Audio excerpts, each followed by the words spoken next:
Saluda al que está al lado, decirle, qué bueno que estás al lado mío. Qué lindo.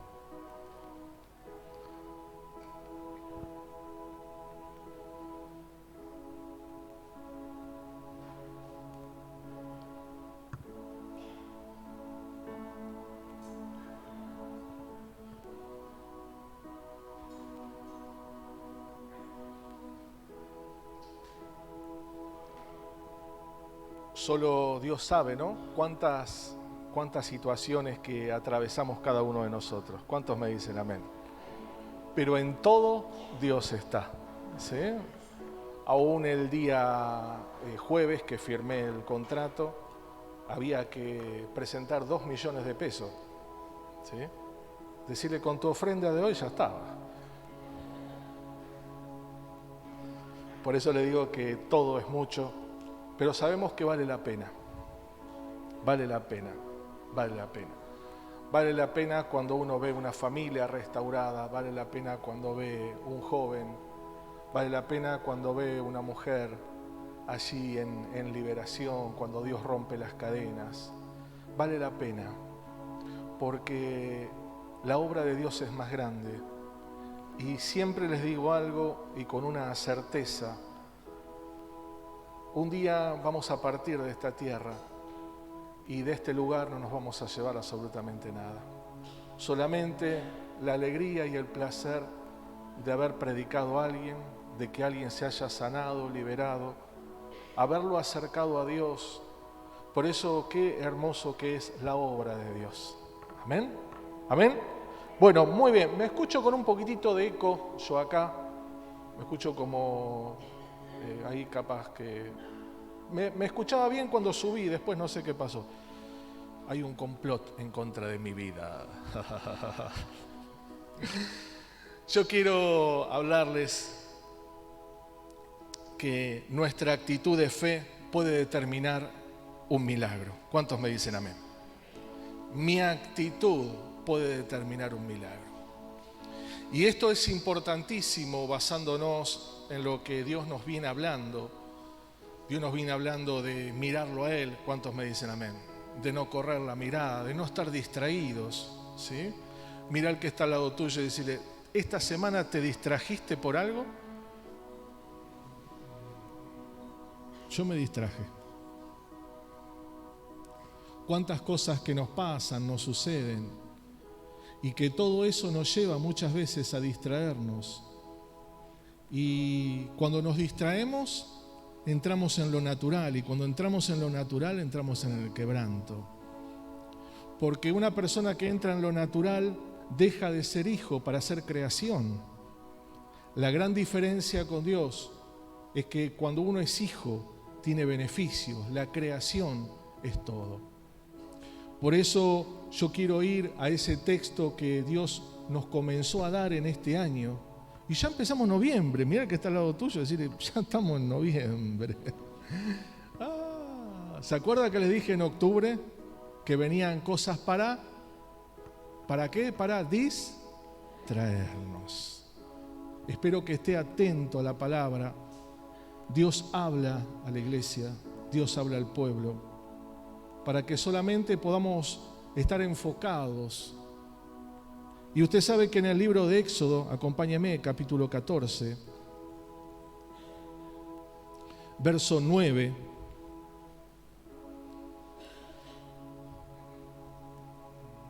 dice, siguiéndolos pues los egipcios, ahí está, perfecto, muchas gracias. Siguiéndole pues los egipcios con toda la caballería y los carros de Faraón, su gente de a caballo y todo su ejército, los alcanzaron acampados junto al mar, al lado de Pin-Hairot. ¿Por qué no ponen estación de Quilmes? No, me ponen cada nombre acá que ya, qué sé ya. Bueno, usted ya sabe. Delante de Baal-Zephón. Y cuando Faraón se hubo acercado, los hijos de Israel alzaron sus ojos, y aquí que los egipcios venían tras ellos, porque los hijos de Israel, ¿qué les pasó? ¿Qué les pasó? Temieron en gran manera. y clamaron ¿a quién? A Dios. Más adelante, verso 11 dice, y dijeron Moisés, no había sepulcros en Egipto que nos has sacado para que muramos en el desierto. ¿Por qué has hecho esto así con nosotros? ¿Qué nos has sacado de Egipto? Verso 12 dice, no es esto lo que hablamos en Egipto diciendo, no déjanos servir a los egipcios, porque mejor nos fuera servir a los egipcios que morir nosotros en el desierto. Y Moisés dijo al pueblo, no temáis, estad firmes y ver la salvación que Jehová hará hoy con vosotros, porque los egipcios que hoy habéis visto nunca más para siempre lo veréis. Jehová peleará por vosotros y vosotros estaréis ¿cómo? Tranquilos. ¿Cuál fue la respuesta de la gente frente al desafío? Y usted va a ver que en nuestra vida cotidiana, en lo que atravesamos momento tras momento, frente a los desafíos de la vida, frente a una enfermedad, frente a una crisis, frente a un quebranto, muchas veces nos encontramos igual que los egipcios. ¿Y saben qué? Dios se había anticipado en su palabra, dígame un fuerte amén. Usted sabe que Dios, antes de moverse, siempre Dios habla. Antes de que algo suceda, Dios advierte. Antes que las cosas pasen, Dios envía. Y aquí podemos ver, acompáñame al versículo 1 del capítulo 14. Habló Jehová a Moisés diciendo, di a los hijos de Israel que le den la vuelta y acampen delante de ese nombre que no me gustó y en el otro que tampoco. Y el mar hacia Baal-Zephón. Delante de él acampéis junto al mar. Dios le dijo algo, diga conmigo, Dios le dijo algo. ¿Sí? Siempre Dios habla. Mi pregunta es, ¿Dios ha estado hablando en este tiempo? Verso 3, porque Faraón dirá a los hijos de Israel, encerrados están en la tierra, el desierto los ha encerrado, y yo endureceré el corazón de Faraón para que lo siga. ¿Se lo dijo Dios o no se lo dijo? Dios le dijo lo que iba a pasar. Dios no habla y no advierte a nuestras vidas. Su palabra. Usted sabe, después sígalo leyendo, no tenemos mucho tiempo. Pero Dios siempre se ha anticipado con la palabra para que ellos confíen en Dios y no se distraigan frente a las circunstancias. Usted sabe que la voz de Dios es la voz profética. ¿Qué es algo profético o qué es una profecía? Dice que una profecía es un don sobrenatural que consiste en conocer las cosas, ¿sí?, distantes o futuras. Usted sabe que la mejor profecía, ¿sabe cuál es? Es la palabra de Dios. Y Dios le habla al pueblo, le dicen, mira, vayan a ese lugar, quédense ahí, ¿sí? Porque voy a endurecer el corazón del faraón. O sea, tal cual Dios lo dijo, sucedió. Ahora, fíjese la actitud, que lo vamos a ver en un ratito, del corazón del pueblo. Seguimos un poquito más. La palabra profética por la cual ellos tenían que tener una actitud, diga conmigo una actitud, para que ese milagro ocurra en ese momento.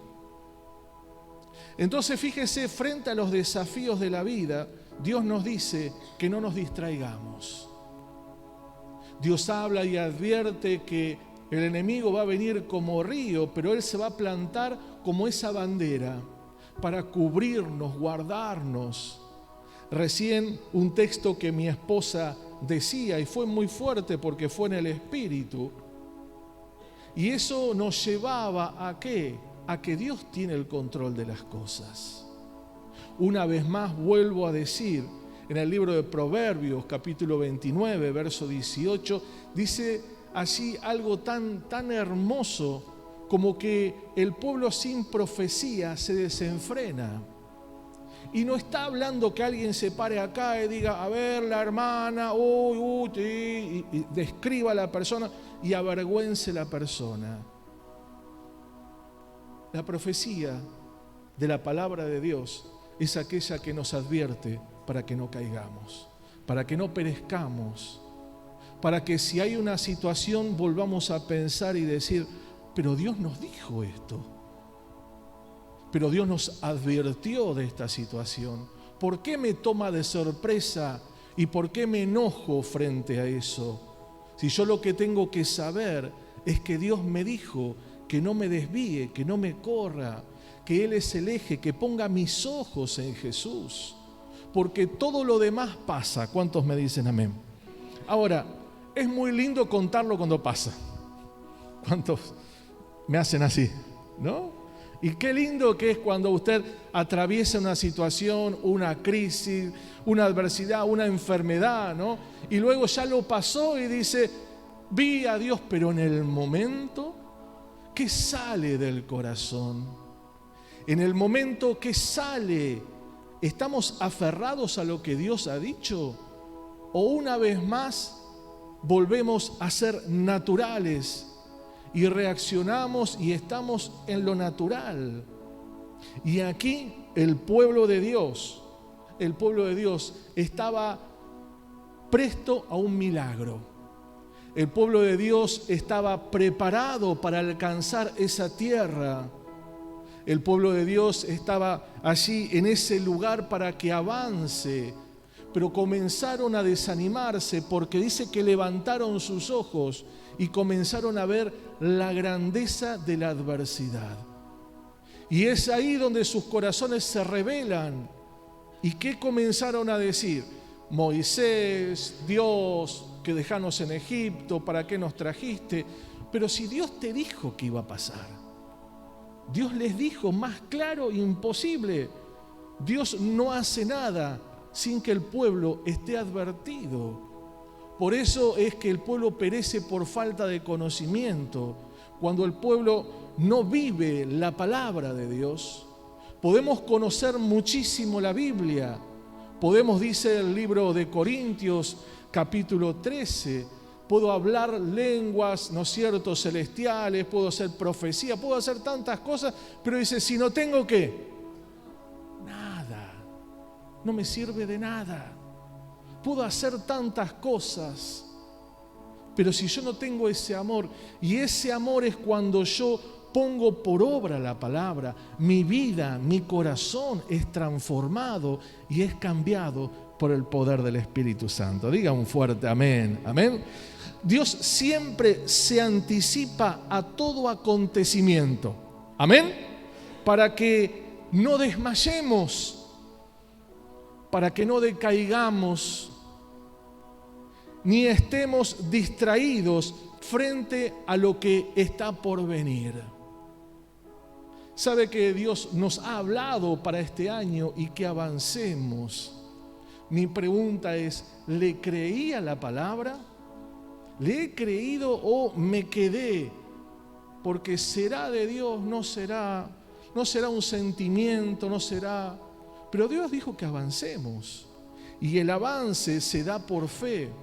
Y esa fe nos lleva a ver el milagro en nuestras vidas, en nuestra casa y en nuestra familia. Volvemos nuevamente. El enemigo utiliza la adversidad para volvernos a esclavizar en la duda y el temor. Dice el texto,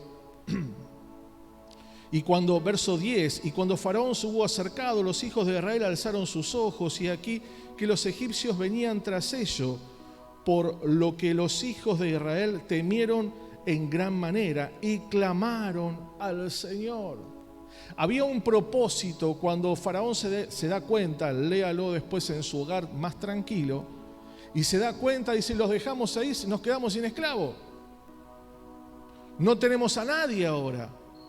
Y usted sabe que usted y yo éramos esclavos de Satanás. Éramos esclavos de él. Éramos esclavos de la mentira, la vergüenza, el odio, la venganza, de las drogas, del alcohol, de la depresión, de la angustia, de la tristeza. Éramos esclavos. Y ellos dijeron en un momento, prefiero volver a la depresión que ser libre. Algo así. Prefiero volver a las drogas o al alcohol o a la promiscuidad que ser libre. Dice, ¿no había lugar allí en donde estaba sepulcro para mi vida? Hay algo fuerte que Dios nos habla al espíritu, al suyo y al mío. Es que nosotros tengamos en cuenta la obra redentora de la cruz del Calvario. Esa obra por la cual Él nos compró, lo compró a usted y me compró a mí. Para que no vivamos esclavos, sino para que seamos, ¿qué? Libres. Y en esa libertad es cuando yo me abrazo de la palabra. Porque el enemigo va a venir nuevamente para que su vida y la mía estén esclavas, estén atadas, estén, se puede llegar a decir, adormecidas con lo que el mismo infierno te dice. Hay algo que muchas veces no puede hacer sobre un cristiano. Pero la mayor cosa que el enemigo puede hacer es detenerte. ¿Y cómo te detiene? Con pensamientos y recuerdos del pasado.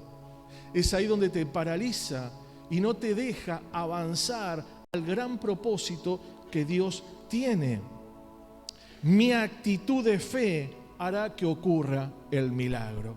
¿Y cuál fue la actitud de fe? La actitud de fe fue la de Moisés.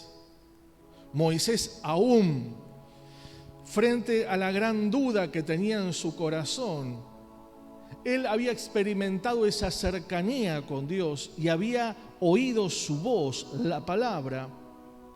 Y dice el texto 13, y dijo Moisés al pueblo, no temáis, estad firmes y ver la salvación que Jehová hará hoy con vosotros, porque los egipcios que hoy habéis visto, nunca más para siempre lo veréis. Jehová peleará por vosotros y vosotros estaréis como tranquilos. Ahora, usted que es muy inteligente, decirle que está al lado tuyo, por eso me senté acá.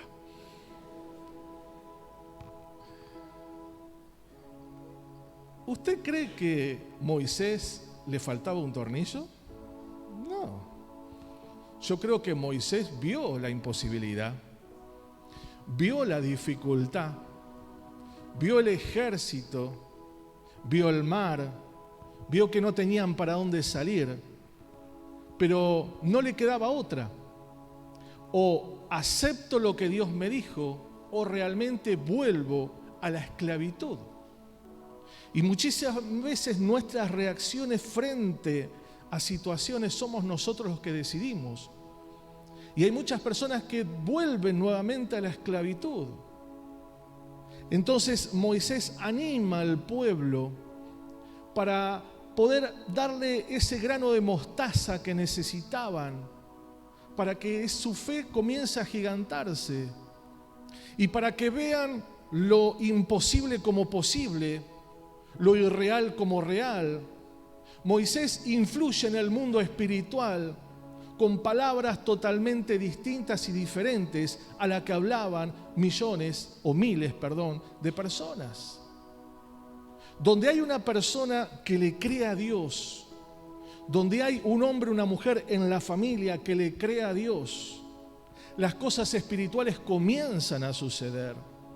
Por eso es que lo más glorioso de este texto es poder comprender que Dios puede usarme aún de ver una realidad, pero Dios puede usar mi vida para llevar fortaleza y sanidad a mi casa, para llevar fe a aquellos que no la tienen, para llevar esperanza a aquellos que la han perdido, para llevar fortaleza y aún para llevar mi familia a ese milagro que están esperando. Ellos esperaban un milagro, pero hacía falta algo, hacía falta una actitud, diga conmigo una actitud. Y esa actitud iba a definir si los cielos se iban a abrir. Esa actitud iba a definir si ese mar se iba a abrir. vemos que esa actitud de fe que impulsó Moisés a ese pueblo, los llevó a ellos al milagro. ¿Usted sabe, querido hermano, hermana, que Dios puede usarlo para un milagro en su casa? ¿Usted sabe que Dios lo puede usar para esa sanidad, para esa restauración? Pero pastor, ¿es tan grande el mar que tengo que cruzar? Seguro que es grande. Seguro que el monte es muy alto.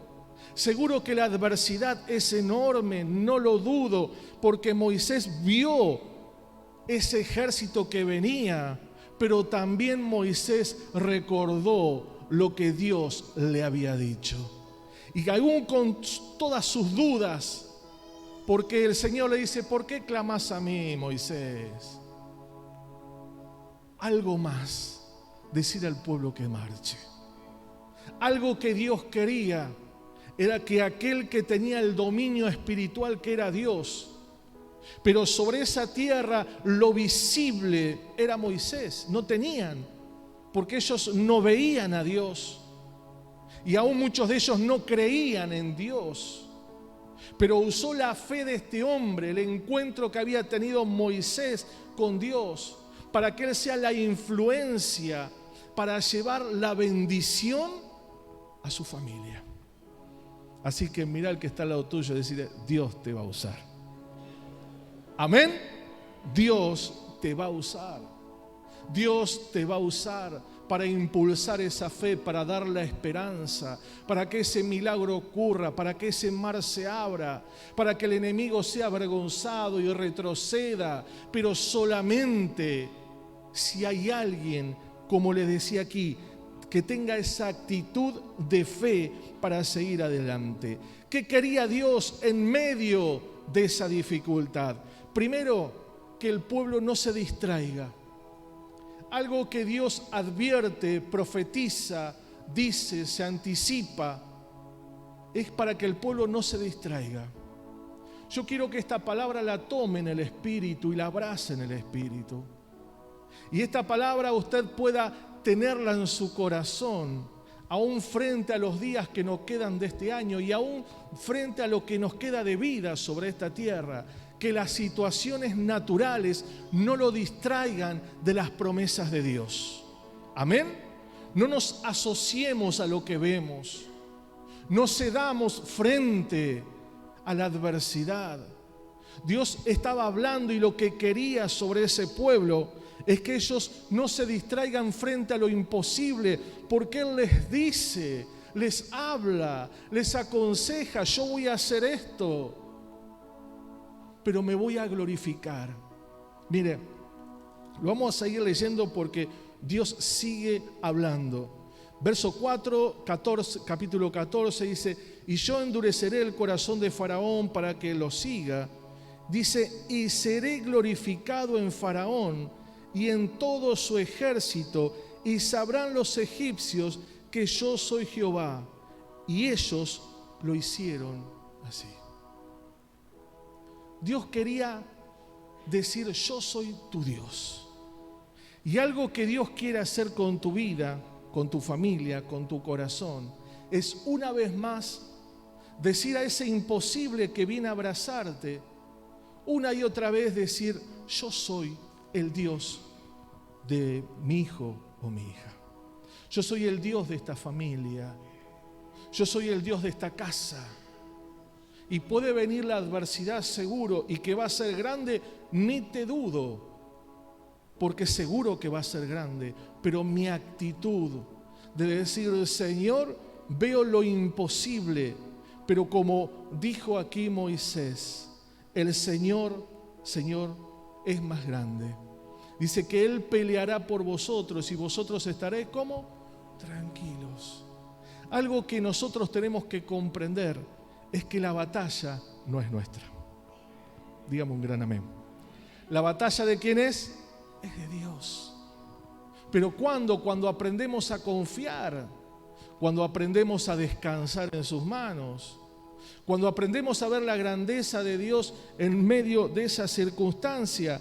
Por eso lo primero que puse aquí, es que no quería que se distraigan por la imposibilidad o lo imposible. ¿Tiene cosas imposibles en lo natural? Quizás familia, quizás hijos, salud, fuerzas, quizás sueños. Usted diga, y la verdad, pastor, tengo tantos sueños y los veo imposibles. ¿Qué quería Dios en medio de la dificultad? Que crean en su palabra y en sus promesas. ¿Creen la palabra de Dios? ¿Creen las promesas de Dios? Por eso es que son tiempos fuertes donde el mundo espiritual se está sacudiendo y donde los verdaderos adoradores, que luego lo vamos a hablar, dice que lo van a adorar ¿en qué? En espíritu y en... Ahora, ¿usted cree que los verdaderos adoradores no van a tener problemas?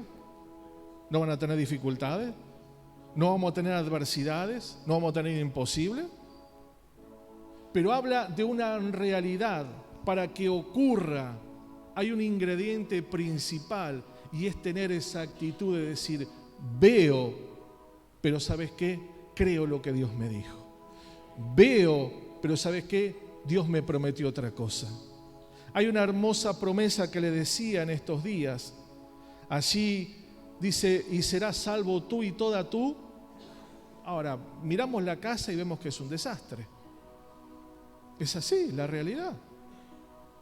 Y uno dice, ¿y para qué voy a la iglesia? ¿Para qué doy mi ofrenda? ¿Para qué doy mi diezmo? ¿Para qué vengo? ¿Para qué? Y comienza ahí una batalla en nuestra mente, que es la misma batalla de hace miles de años atrás que el enemigo hizo sobre el pueblo de Dios. Fíjese que el diablo es diablo. Mire qué revelación que tengo. Y sus estrategias son siempre las mismas, desde el huerto del Edén hasta hoy son las mismas. Es mentir al Hijo de Dios. Es hacerle ver una realidad que no existe. Y desde el huerto del Edén hasta hoy, nosotros muchas veces cedemos a eso. Por eso es que Dios habla al pueblo, habla a la iglesia, para que podamos tener nuestros ojos abiertos. Dice que tenemos que ser astutos como la suegra, no, como serpiente. Dije, ¿qué me está diciendo usted? Astutos pero mansos como corderos. ¿Qué nos dice esto? Que tenemos que estar nuestros ojos abiertos, nuestra astucia de saber que el enemigo va a querer hacerlo caer, decaer, quebrantar. Pero en nuestra mansedumbre de decir, Dios, te lo dejo a vos. Es ahí donde Dios se va a glorificar y Dios te va a dar la promesa. Dígame un fuerte amén. Dios tenía un plan y que solo ellos tenían que confiar. El plan de Dios sobre ellos era la salvación, sacarlos de la esclavitud, y tenían que confiar nada más. Ahora, muchísimas veces te ha pasado que te encontraste en la misma situación y donde Dios te ha dicho una y otra vez que confíes en Él, que creas en Él, porque Él te va a sacar de esa situación. Amén. Esa confianza con la actitud de fe los iba a llevar a ellos a estar a salvos. Dios quería la libertad sobre sus vidas. En el libro de Éxodo capítulo 3,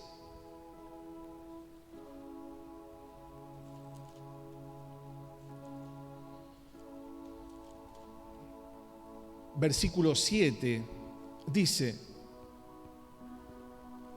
y dijo luego Jehová, bien he visto la aflicción de mi pueblo que está en Egipto, y he oído su clamor a causa de sus exactores, pues he conocido sus angustias. Yo no sé si usted recuerda antes de aceptar a Jesús. ¿Y cuántas noches derramamos lágrimas? ¿Cuántas veces nos sentimos tan, pero tan vacíos?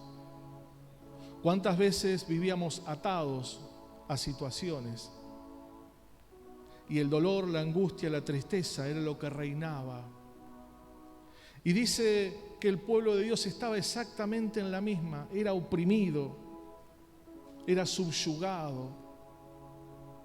Y hacíamos cosas y muchas veces teníamos una pequeña felicidad, pero era más el dolor que la felicidad. Dice, he oído su clamor.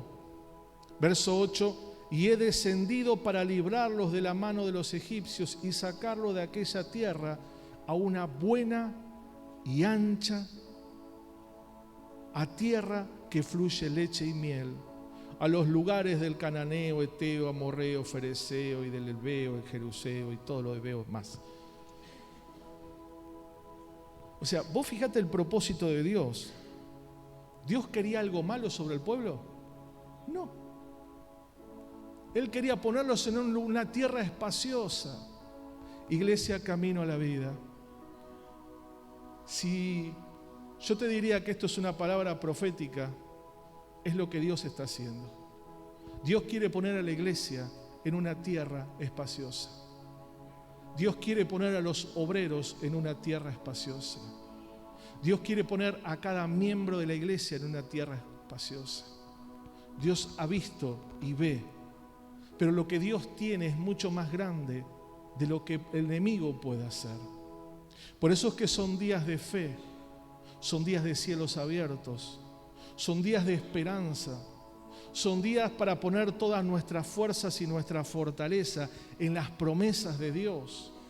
Son días para ser astutos como serpientes, pero mansos como corderos. Son días para caminar en fe. Dígame un gran amén. Dios quería la libertad de su pueblo. Dios quiere tu libertad y la mía. Y muchísimas veces estamos en el camino de Dios, pero seguimos atados. Muchas veces estamos en el camino de Dios, pero todavía seguimos pensando en ese Egipto. Dios quiere tu libertad y mi libertad. Por eso es que Dios obra sobre el corazón del hombre. Por eso es que Dios obra sobre la iglesia, para que nuestro corazón pueda ser libre y tener paz. Amén, amén. Es necesario una actitud diferente de fe para ver el milagro. Su pueblo tenían corazones endurecidos, no confiaron en la palabra, eran totalmente incrédulos. En uno de los evangelios, Dios, el mismo Señor Jesucristo, le dice a aquellos hipócritas, fariseos, escribas: mi palabra no haya cabida, no hay lugar, porque para alguien que la caretea, para alguien falso espiritualmente, para alguien que quiere figurar, la palabra de Dios no tiene lugar. Porque la palabra de Dios es la que transforma el corazón, la que cambia la vida, la que nos convence, dice, de justicia, de juicio y de pecado. La palabra de Dios la vemos día tras día manifestada en nuestro corazón.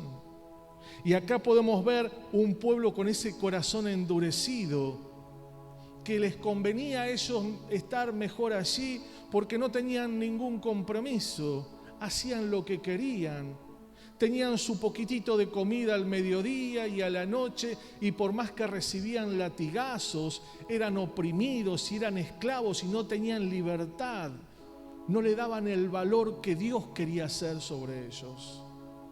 El valor que nos ha dado el Señor Jesucristo es la libertad eterna. Por eso es que son días para poder meditar en su palabra, reaccionar frente a sus promesas, creer que mi actitud va a definir el milagro que estoy necesitando. Amén. El pueblo no confió en su palabra. Estaban atados por años de esclavitud y era imposible no estar distraídos, porque eran lo único que habían conocido. ¿Se acuerdan que yo le hice el ejemplo del elefantito cuando era pichón de elefante? Cuando se hizo el elefante grandote, ¿sí? Cuando era pichón de elefante tenía una soguita, pero cuando ese elefante fue un elefante de su porte y de su tamaño, ese elefante seguía atado con esa soguita que con la fuerza que tiene la podía haber arrancado. Y el pueblo estaba en ese momento, en esa actitud. Tenían que arrancar esa soga para ver el milagro que Dios tenía para sus vidas, pero estaban tan acostumbrados a la opresión, a la mentira, a ser subyugados. Lo que más les costó al pueblo es salir de las estructuras cómodas, estáticas y de sus pensamientos. Por eso es que Pablo, usted va a ver que enfatiza en renovar el espíritu de la mente, porque a veces somos libres espiritualmente, pero nuestros pensamientos nos hacen mantener cautivos de un pasado. Entonces, mientras sigamos cautivos, no somos libres, y mientras no seamos libres, no podemos alcanzar esa tierra hermosa que Dios nos ha prometido. Su pueblo tenía que romper los patrones de conducta que muchos años han estado cómodos. ¿Se acuerda que yo les digo cómo estás mal, pero acostumbrado? Ellos estaban mal, obvio. Por eso el Señor dice, yo escuché el clamor, escucho el lamento, el lloro, yo estoy escuchando, estoy viendo. Pero se habían acostumbrado tanto a eso, que para ellos era normal. Usted no sé si se dio cuenta, ¿cuántos tienen familiares que no conocen a Dios? ¿Sí? O se han apartado, ¿no? Y uno va y les habla y les dice, vení a la iglesia, ¿por qué no probás con el Señor? ¿Hay algo? No le dice esas cosas. Pero están tan acostumbrados a estar mal. Y sus pensamientos, ¿qué es lo que te dicen? Sí, ya voy a ir. Ya va a llegar el momento que voy a ir. Porque están acostumbrados a vivir de esa forma. Porque es lo que han vivido, han experimentado. Una vez en el trabajo le predicaba a una persona y le decía, ¿no es cierto? Un joven era.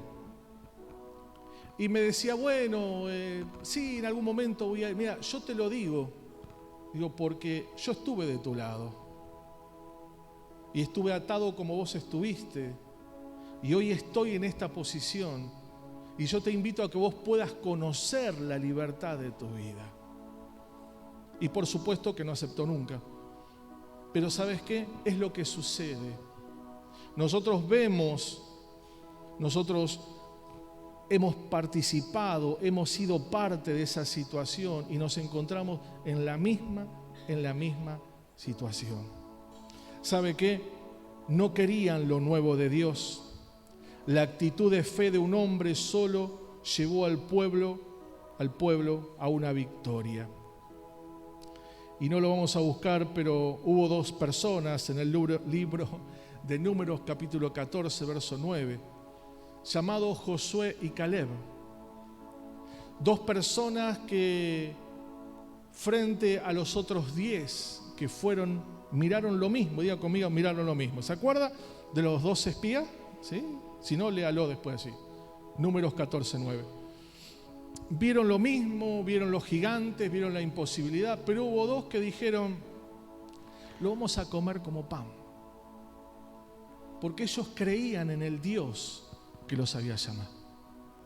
Ellos sabían que ese Dios era más grande que esos gigantes, porque esa tierra se la había dado Dios. Entonces fíjese que la actitud de fe me define para el milagro.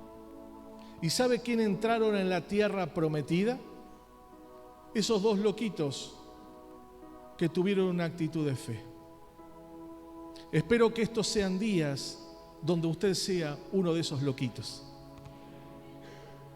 Locos espirituales, que podamos creerle a Dios y que nuestra actitud de fe nos lleve a entrar en esa gran y gloriosa promesa. Y por último, diga conmigo por último. Quiero hablar de 2 personas. ¿Cuántas personas? Acompáñeme, por favor, al libro de los Hechos, capítulo 16.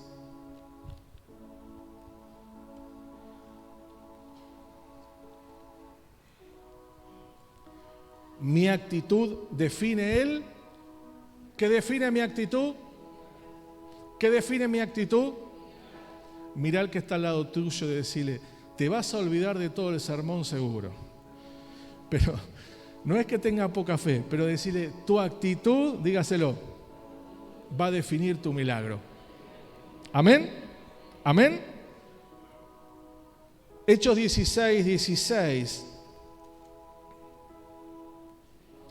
Y aconteció que mientras íbamos a la oración, nos salió al encuentro una muchacha, que tenía espíritu de adivinación, la cual daba gran ganancia a sus amos adivinando. Esta, siguiendo a Pablo y a nosotros, daba voces diciendo, estos hombres son siervos del Dios Altísimo, quien nos ha anunciado el camino de la salvación. Y esto es lo que hacía por muchos días, mas desagradando a Pablo. Yo diría que Pablo se encolerizó un poquitito, ¿no? Decirle que está al lado tuyo, ¿se parece a vos, Pablo? Este se volvió y dijo al espíritu, no, le retó, le gritó a la mujer. ¿Dice eso? ¿A quién fue? Alguien que discierne lo espiritual sabe. Por eso dice que los violentos arrebatan el cielo. Y la violencia espiritual se ve cuando vos no ves a la persona, sino ves al espíritu. Y es lo que sucedió en este punto. Dice que le había desagradado a Pablo y este se volvió y dijo al espíritu, te mando en el nombre de Jesucristo que salgas de ella. Y salió en aquella misma hora.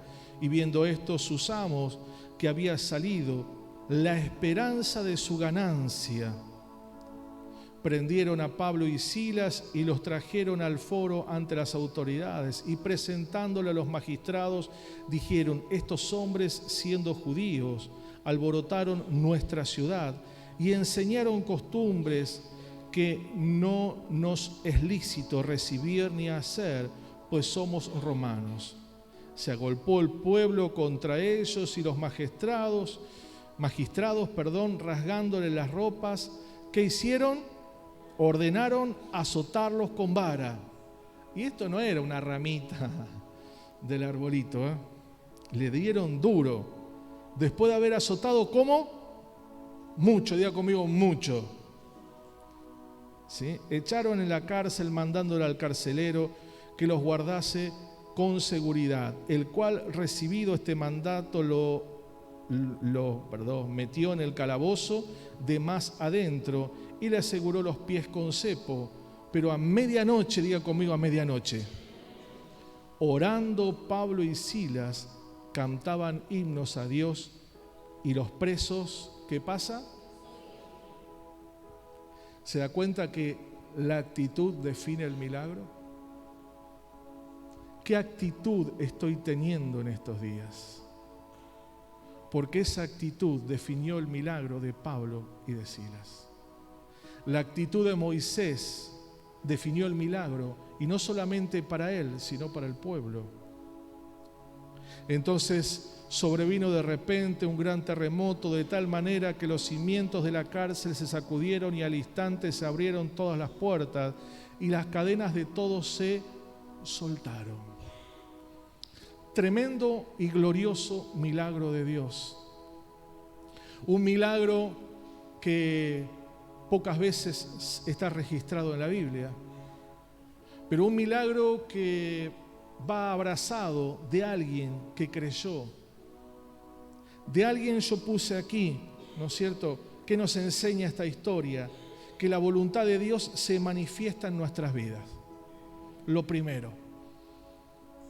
Lo que te está sucediendo, lo que te está aconteciendo, no está fuera del alcance de Dios.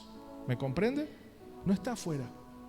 La voluntad de Dios para sus hijos dice que es agradable y perfecta.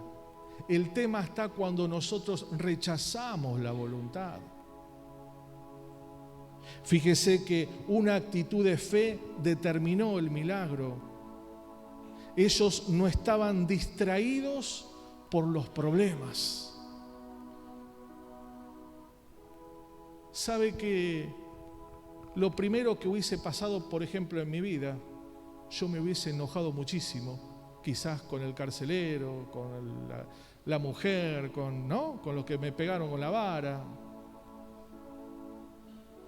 ¿Qué hubiese hecho usted? Pero no dice que Pablo y Silas reaccionaron. Dice que ellos aceptaron aún la injusticia, porque ellos sabían quién los estaba defendiendo. Ellos estuvieron predicando, hablando de Dios. Y el enemigo siempre va a salir a distraerte. Siempre. El tema es entender que él viene a distraerme. Y vino primero la mujer y después acá vemos que echó fuera el demonio y después vinieron, le pegaron, y lo metieron en la cárcel, porque el enemigo quiere sacarte del propósito. Y lamentablemente, hermano, hermana, tanto vos, porque iba a decir yo, pero el burro por delante para que no se espante, como usted, éramos esclavos del enemigo. Y el enemigo conoce sus debilidades, conoce sus flaquezas y las mías. Y él sabe muchas veces dónde tocarnos. ¿Para qué? Para no alcanzar el propósito. Por eso es qué actitud estoy teniendo, porque mi actitud va a ser la que va a definir el milagro. La actitud de Pablo y de Silas, ¿cuál fue? Vamos a orar. Dice que en la cárcel de más adentro era un pozo hecho en la tierra, donde tenía una ventana. Estudiando esto, digo, qué bueno, tenía una ventana. La ventana era de 10 centímetros por 15 y estaba más o menos a 3 metros de altura, un cuadradito así. Y de ahí entraba un poquitito de luz. El piso, por supuesto, de tierra, donde ellos orinaban, hacían sus necesidades fisiológicas ahí, sus cuerpos golpeados, ensangrentados, dolidos. Pero lo que más me llamó la atención es que no se distrajeron. Pablo no le dijo a Silas, ay, ¿qué hacemos acá? Te dije, Silas, vamos para otro lado. Y vos, Pablo, nunca te callás la boca también, porque dejá al demonio que diga lo que diga. Pero vos, Pablo, sos tremendo. Y se pusieron a pelear entre ellos, ¿no? No dice eso la Biblia. Dice que se pudieron orar. Y en esa oración empezaron a adorar. Empezaron a glorificar el nombre de Dios. Porque ellos no permitieron que la distracción los quite del propósito. Dele un fuerte aplauso al Señor Jesús. Amén. No dejaron que las circunstancias lo desvíen de lo que Dios quería hacer. Dios quería mostrar una vez más, como les dijo al pueblo, yo quiero mostrarle a Faraón que ustedes son mi pueblo. Y aquí yo creo que Dios diría lo mismo, yo quiero mostrar al carcelero y a las autoridades romanas quiénes son mis hijos, yo los cuido. Y yo creo que Dios quiere mostrar al mismo infierno quién sos vos. Dice la palabra que somos la niña de sus ojos. Dice la palabra que nos tiene escondido y esculpido en el hueco de su mano. Dice la palabra que somos hijos del Dios viviente. Él es tu guardador. Él es tu sombra. Él es el que tiene cuidado de tu vida. Solamente Dios nos pide algo, que no nos distraigamos. Dígame un gran amén. Dígame un gran amén. Ellos no se distrajeron, no se enojaron, no se quejaron ni se lamentaron. Solo poner la mirada en Jesús los llevó a alabar y adorar, a no perder su fe, a avanzar en la relación y en la comunión con Dios. Ellos tenían una profunda convicción que valía la pena, y esa convicción no los podía hacer retroceder de quién eran. Eran hijos de Dios. Cuando alguien tiene esa convicción en el corazón y en el espíritu, no puede hacerte retroceder. Por eso es que abramos los ojos en este tiempo. Un tiempo donde el enemigo quiere venir a distraerte, quiere venir a correrte y a sacarte del propósito eterno del Señor. Y quiero cerrar con esto. La alabanza, la adoración es una de las armas espirituales más poderosas que tenemos. La alabanza es un arma espiritual. Y lo primero que el enemigo quiere hacer es quitar la alabanza de tu boca. Te distrae para que no alabes a Dios. Te distrae para que no reconozcas la grandeza y el poder de Dios. La alabanza reconoce a Dios en medio de toda adversidad y en medio de todo problema. Hay una canción allí que dice alaba, ¿no? En todo tiempo alaba al Señor. Y a nosotros nos parece, ¿no es cierto?, que la alabanza, la adoración es solamente para lo que es la iglesia. La alabanza y la adoración te enfoca en el corazón de Dios.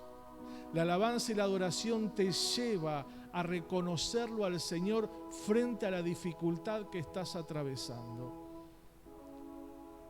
Por eso volvemos nuevamente. La alabanza modifica la actitud de lo real a lo espiritual y nos prepara para el milagro. Ellos oraron, pero alabaron y prepararon su corazón para el milagro. No se quejaron, no se enojaron, solamente alabaron al Señor. Mi pregunta sería en esta mañana: ¿cuál es tu adversidad? ¿Cuál es tu situación? ¿Qué es aquello que no te permite llegar a ese milagro? Porque tu actitud va a definir el milagro de Dios. Amén. Cerra tus ojos.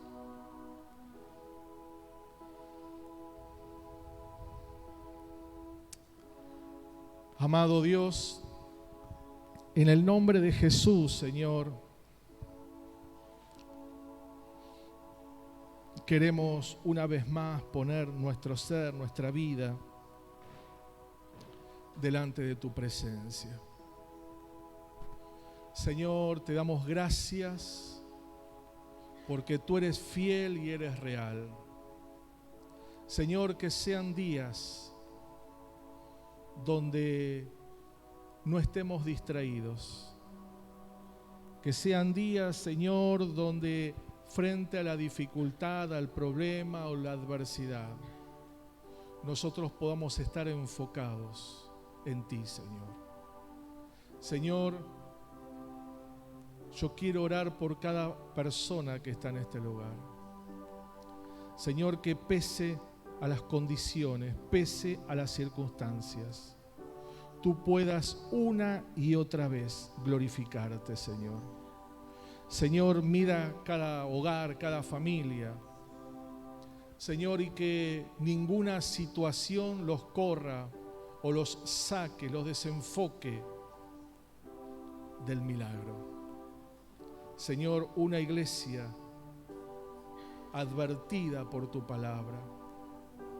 Una iglesia, Señor, donde tu voz profética, donde tu palabra es dada, para que podamos crecer, para que podamos avanzar, para que podamos cerrar este año diciendo una vez más: Dios ha sido bueno. Señor, y que podamos mirar hacia atrás y decir: hasta aquí Dios nos ha ayudado. Señor, yo bendigo cada vida, cada hogar, cada familia. Señor, y que el poder de tu presencia pueda envolver cada corazón. Señor mío y Dios mío, y así, Señor, con esta disposición, Padre, queremos poner este momento delante de tu presencia. Abrimos esta mesa, mesa de la comunión, mesa del pacto, Señor. Señor, donde una vez más recordamos lo que tú has hecho en la cruz del Calvario. Señor, lo hacemos en memoria a ti, Señor, y lo hacemos en obediencia a tu palabra, porque tú dijiste, Señor, que lo hagamos hasta que tú vengas a buscarlo. Señor, ponemos todo frente a ti en esta gloriosa y bendita mañana, en el dulce y precioso nombre de Cristo Jesús. Amén. Usted, hermano, va a recibir la copa y el pan, y luego juntos vamos a dar gracias al Señor.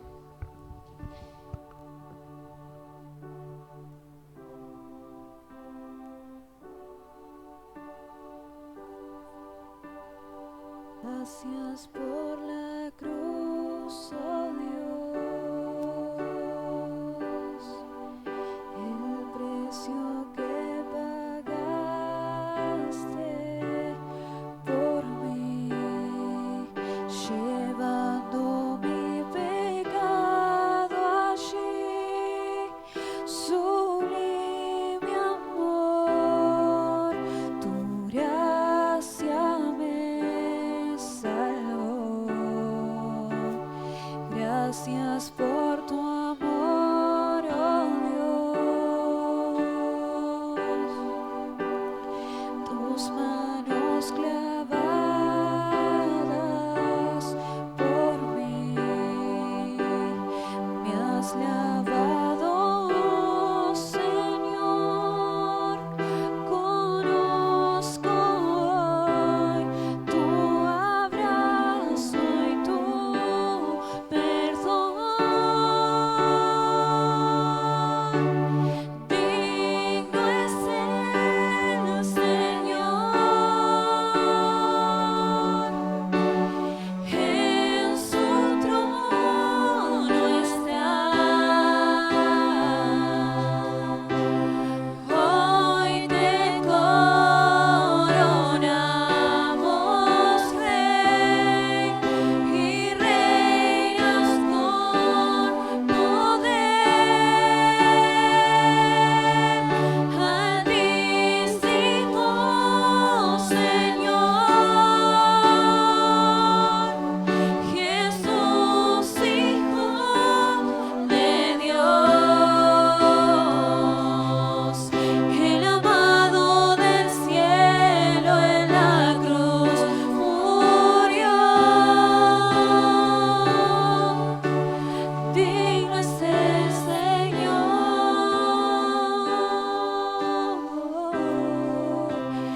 digno es el Señor.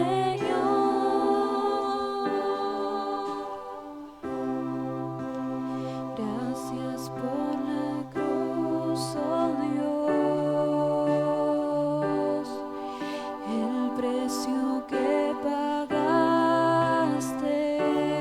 por mí, llevando mi pecado allí. Sublime amor,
Jesús.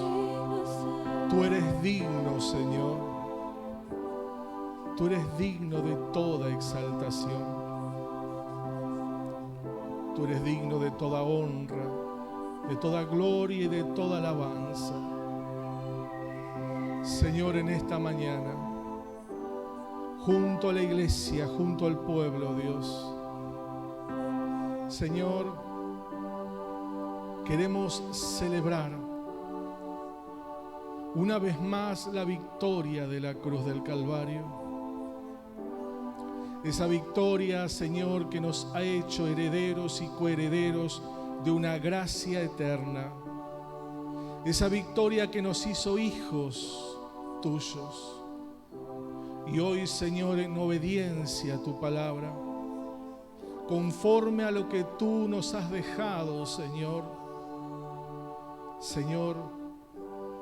vamos a participar de la copa y el pan.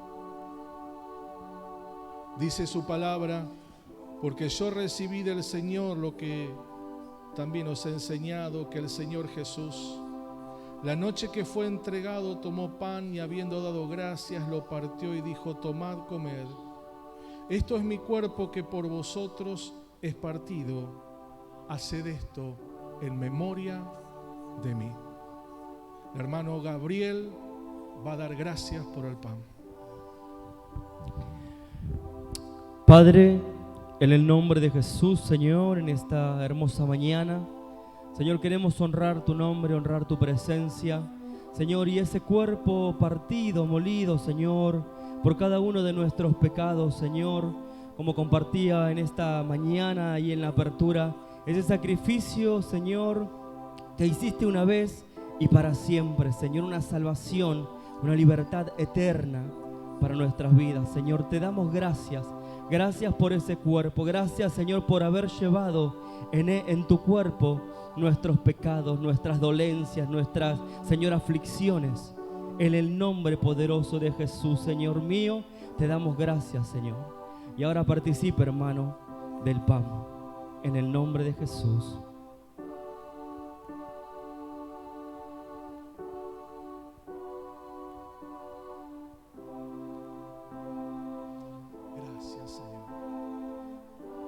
Gracias, Señor, por tanto amor sobre nuestras vidas.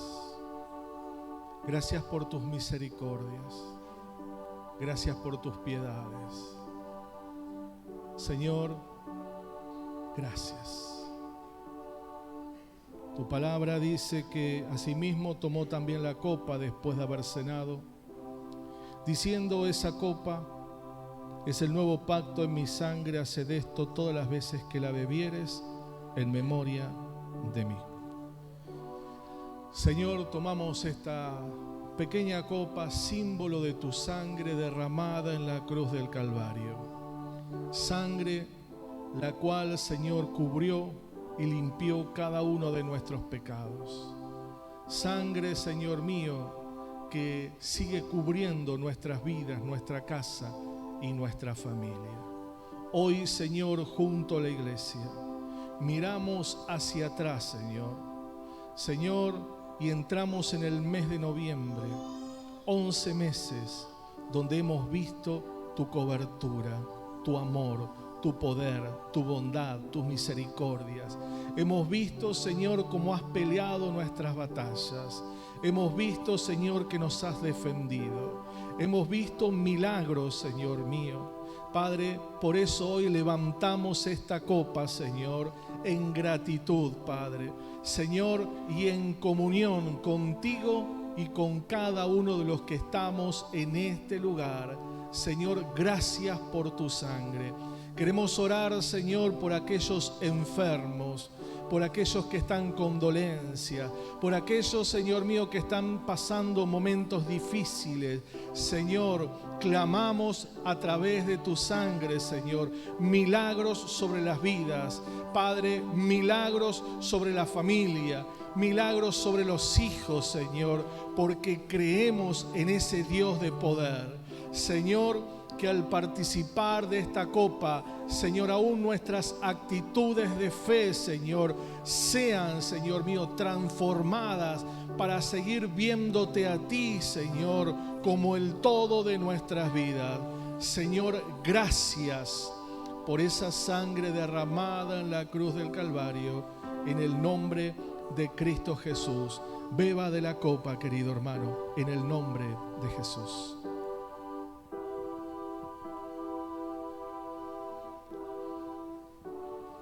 Dele gracias a Dios, querido hermano. Dele gracias. Vamos a ponernos de pie mientras pasamos las copas para los pasillos. Dele gracias a Dios. Levante sus manos y adore al Rey de Gloria. Dele gracias. Una vez más, gracias. Gracias por tus piedades, por tus misericordias.